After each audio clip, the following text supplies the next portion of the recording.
How to hide your TikTok account. Hello everyone, this is Max. Welcome back to another tutorial video. So let's start without wasting any time. Also make sure to watch this video till the end. First of all, open up your TikTok application. Now the first step is go to your profile at the bottom left corner. Now the second step is tap on the three lines at the top right corner.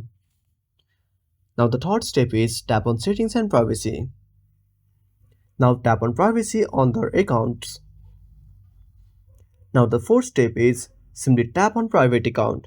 Simply toggle the option on. Now wait for some time.